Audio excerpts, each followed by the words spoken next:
The war had lasted so long that Captain Elias Rowan sometimes felt he had grown old inside it. He had seen planets burn, fleets crumble, and friends fade into silence. When the final battle ended and the enemy surrendered at last, he expected nothing but exhaustion. Instead, he found himself standing in the greatest hall in the galaxy. Surrounded by leaders of species he had only read about in forgotten history books, the treaty chamber of the Ilari, Concord, was carved from living crystal. The walls glowed with soft blue light, spreading warmth like a heartbeat. Floating banners of 100 civilizations shimmered above the crowd.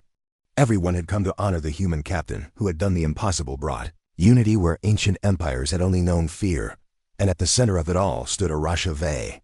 The heir of the Concord, Elias had met her only twice before the ceremony, but each time her presence had felt like quiet gravity pulling him forward. She was tall, with silver eyes that reflected light like still water at dawn. Her skin carried gentle patterns of shifting color, marks of her royal lineage. She moved as if the air parted for her, yet her expression held a softness that reminded Elias of a memory he never had a safe home. A gentle morning, Hope dot when she rose from her throne. The hall fell silent, as if even the stars beyond the ceiling paused to listen. "Captain Elias Rowan," she said, her voice bright and calm. "Humanity has done what no empire has achieved in 6 centuries. You ended the infinite war. You made enemies stand at the same table. You showed the galaxy that courage is not born from power, but from heart." Elias felt hundreds of eyes on him, but he looked only at her. He tried to bow, but she stepped closer. "No," Arasha said softly. "This day belongs to you. Stand tall." He obeyed, though his heart beat like a drum against his ribs. "Your world has suffered," she continued, "but you have carried its spirit through fire. For this, the Concord offers you a gift rarely given. A gift reserved for heroes who reshape the stars." She raised her hand, and a wave of shimmering light rose behind her. Holograms of worlds appeared: lush forests, golden seas, cities floating in soft clouds. Dozens of alien women of royal blood stood respectfully behind their banners, each representing a lineage older than human history. "The galaxy's daughters are yours to seize," she declared. "Any alliance, any world, any bond. Choose, and the Concord will honor it." Gasps filled the room. Some species bowed. Others sang short notes of approval. A few stared with envy or awe. To them, the offer was greater than treasure, greater than command. It was a doorway into power, legacy, and a future shaped by his choosing. But Elias heard none of the whispers. He heard only the echo of Arasha's voice. "The galaxy's daughters are yours to seize." He watched her face as she made the proclamation. She looked proud, composed, every inch the leader her people needed. But behind that royal calm, Elias saw something else, a flicker of sadness, like a star dimming behind a cloud dot, and suddenly he understood. This ceremony was not just an honor. It was a burden she carried too. A tradition older than her. A promise the Concord had to give, even if it meant tying her own fate to politics she could not escape. She finished the proclamation and stepped back, but her eyes stayed fixed on him. There was a question in them. A silent one. "What will you choose?" Elias felt the weight of the entire hall pressing down on him, but inside his chest, a different weight grew heavier. He had been offered whole worlds alliances that could lift humanity from the ashes. He knew what every general, every diplomat hoped he would choose, but there was only one person. He saw not the daughters of galaxies, not the thrones offered, like gifts, not the future empires waiting for his nod. Only her, Arasha. They, standing tall yet lonely, in a hall full of admirers. He had never wanted a crown, he had never wanted power, he had wanted peace, and though he dared not admit it even to himself, he had wanted her. The hall erupted in cheers, expecting his acceptance, expecting celebration. But Elias stood frozen, heart burning with a truth too dangerous to speak. That moment, he realized something with painful clarity. He had been handed the galaxy, but the only star he wanted was the one he could not claim. After the ceremony, the hall slowly emptied. Leaders bowed, soldiers saluted, and advisors whispered promises of future treaties. But Elias felt none of it. His mind was still caught in the moment Arasha had offered him the galaxy. He walked the long glass corridor outside the treaty chamber, hoping the quiet would calm the storm inside him. The corridor curved around the station, giving a full view of space. Stars drifted like glowing dust, peaceful and far away from the noise of politics. Elias had seen thousands of stars in battle. But tonight they felt different, gentle, almost comforting. He heard soft footsteps behind him. Asha. She approached quietly, her long robes trailing behind her like silver water. The soft light from the stars made her patterns glow faintly. She stopped beside him and looked out the window, her reflection floating next to his. You walked out very quickly, she said with a small smile. Did my offer scare you? Elias gave a short, tired laugh. Scare me? Arasha, you offered me entire worlds. I think a little fear is normal. She looked down, hands folded in front of her. It is tradition. A long, heavy one. Does it ever get easier? He asked. No, she whispered. For a moment, silence settled between them. Not cold or awkward, just quiet, like the space between two deep breaths. You seem troubled, she finally said. I thought you would be happy. Everyone celebrates you. Maybe that's the problem, Elias answered. I don't feel like a hero. You ended a 600-year war. He shook his head. I survived it. That's different. Arasha turned to face him fully, and her expression softened. Elias, you carry too much guilt for one heart. He wanted to look away, but her eyes held him. They were beautiful, bright, steady, and sad in a way he understood too well. You humans hide your pain behind jokes and stubbornness, she said gently. I see it. I see you. Elias swallowed hard. Those words struck him deeper than he expected. He had spent years being a captain, a symbol, a shield for his people. Rarely had anyone looked at him as a person. He cleared his throat. I'm sorry if I made your ceremony difficult. You did not, she said softly. But you surprised me. How? I expected you to make a choice quickly. Many would accept power without hesitation. Elias leaned against the rail. I don't want power. What do you want then? She asked. He hesitated. Words formed, heavy and dangerous, but he forced them back down. I don't know, he lied. Arasha studied him, her brows slightly drawn. I think you do know. You are simply afraid to say it. He didn't answer. The stars shimmered outside the glass, filling the silence with their quiet glow. I know the offer was too large, she continued. Too sudden. But the Concord needed to honor what you did. My people owe you much. I didn't end the war alone, he said, but you were the one who chose mercy when every other commander chose destruction, she replied softly. You saw hope where we saw ending. Elias looked away. Sometimes I think hope is just another way to get hurt. Hope is why you are still alive, she said. He didn't argue, but his jaw tightened.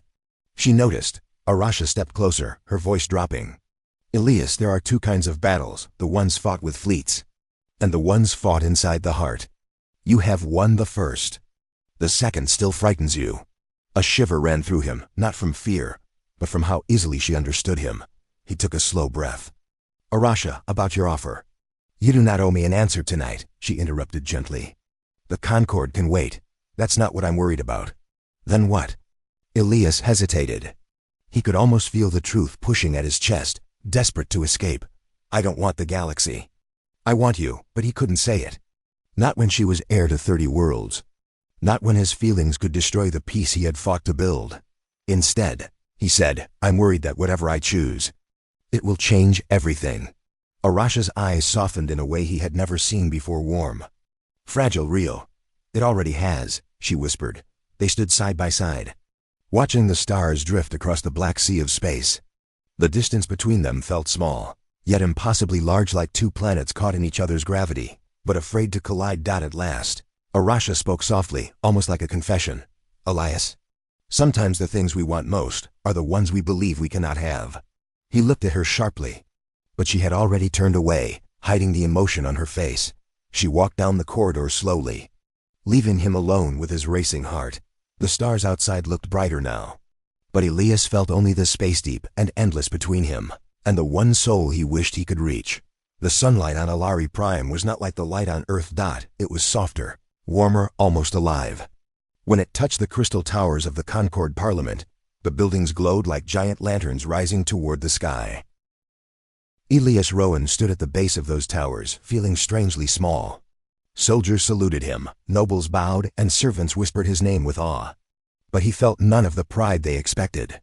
Instead, he felt a pressure deep in his chest, something sharp, heavy, and growing. Today, he had to answer the Concord. Today, he had to choose. He took a slow breath and stepped inside. The Parliament chamber was a vast room shaped like a circle, So no species stood above another. Hundreds of representatives filled the seats, their combined voices a mix of languages, tones, and patterns. They quieted the moment Elias walked in. At the center of the chamber, on a raised platform, stood HFY. She looked more regal than before, her silver eyes steady, her robes brighter, her head held high. But Elias could see the truth beneath her calm mask. There was tension in her shoulders. Her hands were clasped too tightly. Her smile, though gentle, did not fully reach her eyes. She was waiting for him. A chime echoed through the chamber, signaling the start of the council meeting. An elder of the Concord rose, his deep voice trembling through the air like a distant storm. Captain Elias Rowan, savior of the Treaty of Stars, the Concord awaits your decision. Eliza swallowed. My decision? Regarding the alliances offered to me? Correct, the elder replied. You have been granted the right to join any royal line, to choose a partner from among the daughters of the galaxy. Such a bond will strengthen peace between our peoples. He nodded slowly. I understand. Another council member leaned forward. Then speak, Captain. Which alliance does humanity accept? The room leaned toward him. Even the air seemed to hold its breath. Elias opened his mouth, but no words came. His thoughts were tangled. His heart beat too loudly. He looked at the rows of royal representatives, each one graceful, strong, beautiful in their own way. Any alliance would guarantee humanity protection for centuries. Any choice would give Earth a future free from fear. But none of them mattered to him. Only one person did. And she was standing at the center of the room, watching him with quiet hope and quiet fear. Arasha. She wasn't offering herself, at least not openly. She couldn't. Her position was too high, her responsibilities too heavy. To choose her would mean stepping into a life he did not understand, a world of crowns, expectations, and endless politics. But to choose anyone else. His heart twisted painfully. He finally spoke, voice steady but low. Humanity chooses nothing. We ask only peace. The entire chamber erupted in shock. Whispers filled the air like a swarm of insects. He refuses? Peace is not enough. He dishonors tradition. Is the human rejecting us? Elias felt the pressure of hundreds of eyes, but he held his ground. I did not end the war to gain power. I want stability for all our worlds. Nothing more. Some council members shouted in anger. Others argued among themselves. The noise rose and rose until Arasha lifted her hand. Silence fell instantly. She stepped down from the platform, approaching Elias with slow, graceful steps. Her expression was unreadable, but her eyes were full of emotion, confusion, sorrow, admiration. The captain is modest, she said, her voice calm but strong. Yet modesty alone does not secure the future. A hush washed across the room as she turned to face the parliament.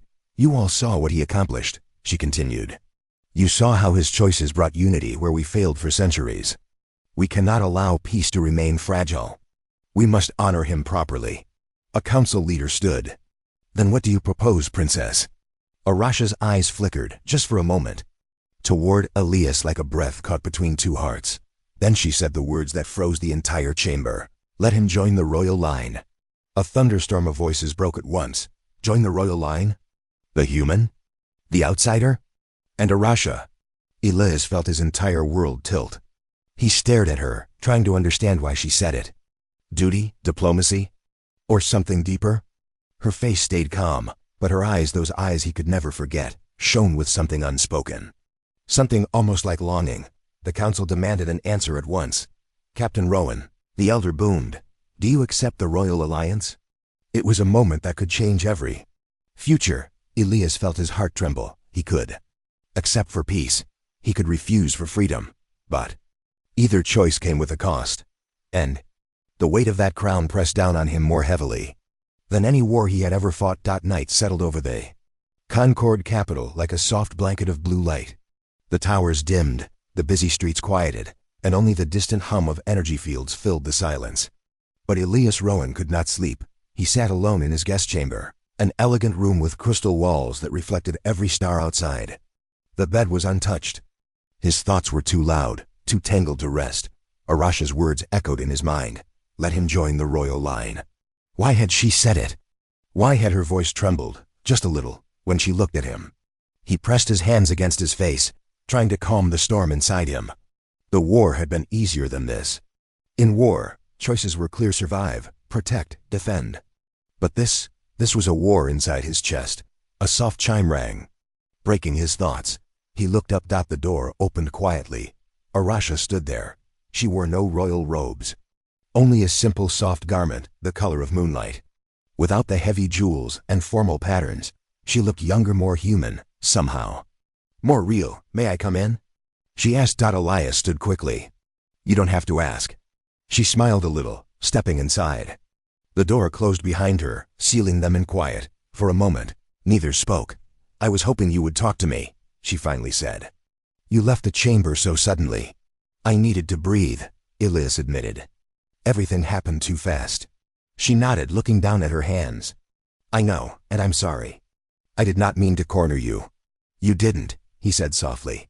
But why did you suggest that? Joining the royal line? Arasha walked toward the large window, staring out at the stars. Her voice when she spoke was low, almost fragile, because the council would not accept your answer. Peace by itself is not enough for them. They need a symbol, a bond, something strong enough to hold every world together. They needed something, or someone, to stand beside me. Elias moved closer. So you chose me?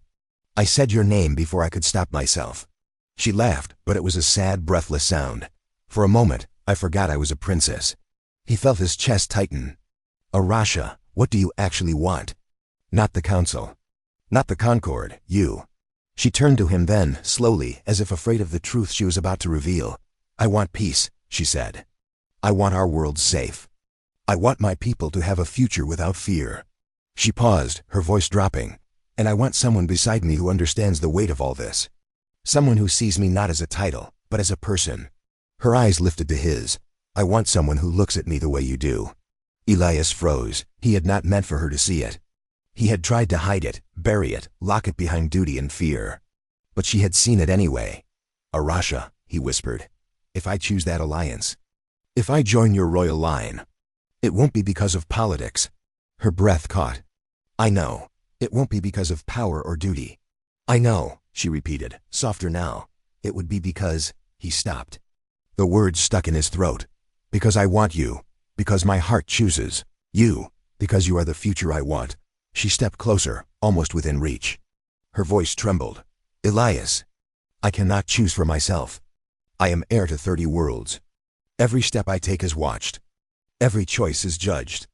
I can't confess anything first. I can't ask for anything openly. But you humans, your hearts are free. You can choose. Elias felt his heartbeat roar inside him. Arasha. He lifted his hand, almost touching her, but stopped right before. Her eyes glistened, filled with fears she had never shown anyone. Do you understand the weight of wanting someone you cannot have? She whispered. His chest ached. He nodded slowly. Yes, I understand it too well. She shut her eyes for a moment, breathing like someone holding back years of emotion. When she opened them again, they were full of unspoken things, fear, longing, hope, and something deeper. Tomorrow, she said softly, the council will ask for your final answer. Whatever you choose, I will honor it. He wanted to say the words. He wanted to pull her close. He wanted to break every rule in the galaxy for her, but he stood frozen. Trapped between love and duty, Arasha stepped back. Her voice gentle, sad, almost breaking. Good night. Elias, she turned and walked toward the door. He watched her go, feeling the distance between them stretch like an endless void. Just before she stepped out, she paused only for a heartbeat and whispered, sometimes the heart chooses long before the mind dares to follow. The door closed softly. Elias stood alone, his heart burning with the truth he could no longer deny. The morning light on Alari Prime was gentle, almost shy, spreading thin gold lines across the crystal towers. But the peace of the sunrise did not last long. Elias woke to alarms. Loud, sharp, urgent. Red lights flashed through the corridor as he rushed out of his room. Soldiers ran past him, shouting orders in different languages. The floor shook beneath his feet. Something was wrong, terribly wrong. A loud explosion cracked through the air, and the station trembled like a living thing in pain. Elias grabbed a nearby officer. What happened? Rebel fleets. The soldier shouted. Old war factions, they refused the treaty. They're attacking the capital. Elias froze. He had expected resistance, but not so soon. And not so violently. Where is Princess Arasha? He demanded. The soldier didn't answer, but Elias was already running. He had no weapon. No armor, just a racing heart and the memory of Arasha's quiet voice from last night. Sometimes the heart chooses long before the mind does. He couldn't lose her. Not now. Not ever. He sprinted through the corridor, dodging debris and smoke. Enemy troops had already boarded the palace. Blasts echoed, walls cracked, and sparks showered from broken lights. He reached the observation hall just as a rebel trooper raised a rifle toward a familiar silver figure. Arasha. Elias shouted. She turned, too slow. The trooper fired. Without thinking, Elias threw himself forward, tackling Arasha to the ground. The shot scorched past them, hitting the wall and sending shards of crystal everywhere. Arasha stared at him, breathless, eyes wide with fear and relief. "You came for me," she whispered. "I will always come for you," Elias answered, voice shaking. Another blast roared behind them. Elias grabbed her hand. "Come on." They ran through the burning corridor together. Smoke filled the air, and the vibrations of explosions rattled the walls. It felt like the whole palace was collapsing. At one point, the walkway beneath Arasha cracked. She slipped, falling toward the edge, but Elias caught her wrist at the last second. "Don't you let go," she cried out, fear breaking her voice. "Never," he growled, pulling her up with every ounce of strength he had. He dragged her back onto the platform. She didn't let go of him, not immediately. Her fingers clung to his shirt, her breath shaking. "Elias," she whispered, voice trembling. He squeezed her hand. "I'm here. I'm not leaving you." They pressed forward again, finding a safer corridor where the air was clearer. Arasha leaned against the wall to catch her breath, her eyes full of worry. "They're trying to stop the alliance," she said. "If the royal line accepts you, old war parties lose control." Elias realized the truth. They weren't just attacking the Concord, they were trying to kill him and her. "Arasha," he said quietly.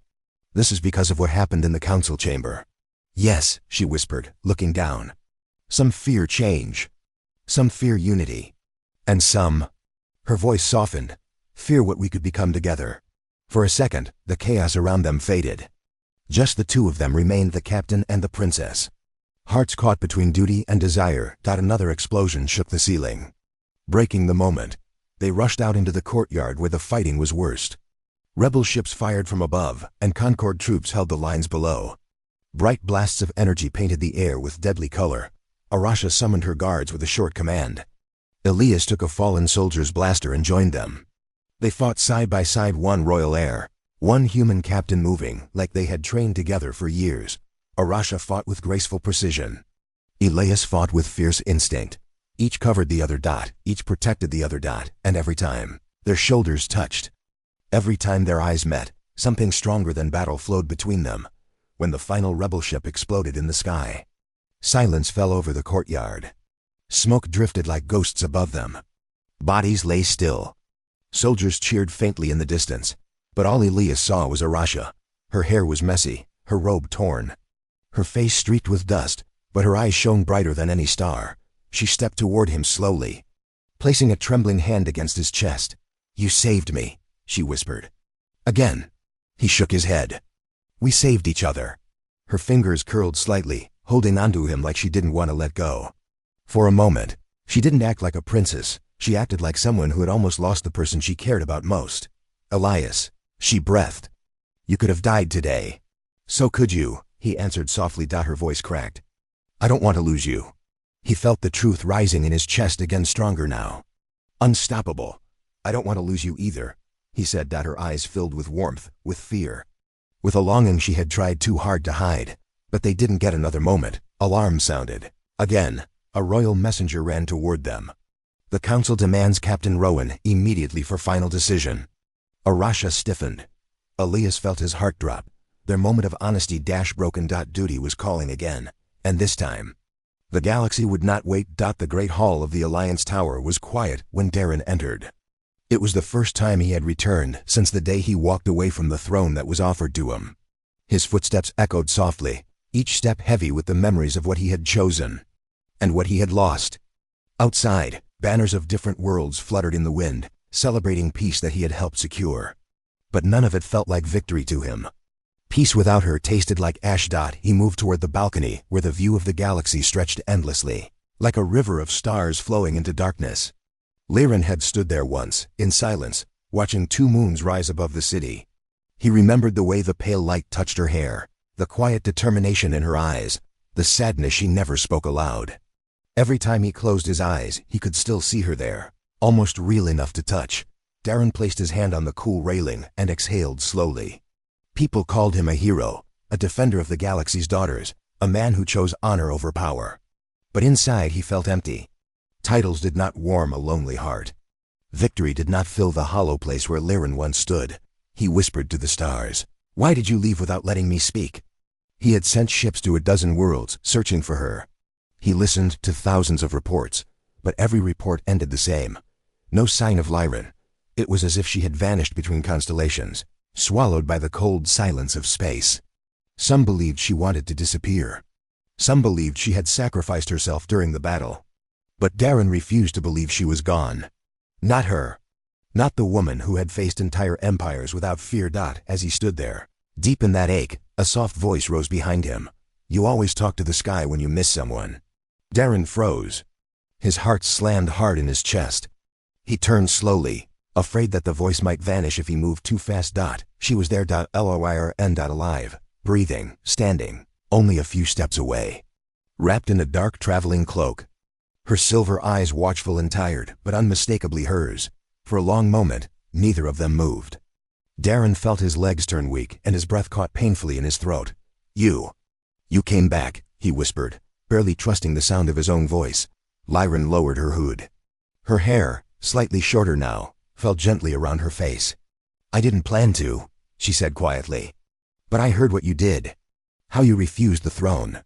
How you said the galaxy was not yours to take. I said that because it's true." His voice shook. Everything they offered meant nothing if you weren't there. Her eyes softened with something like pain and longing.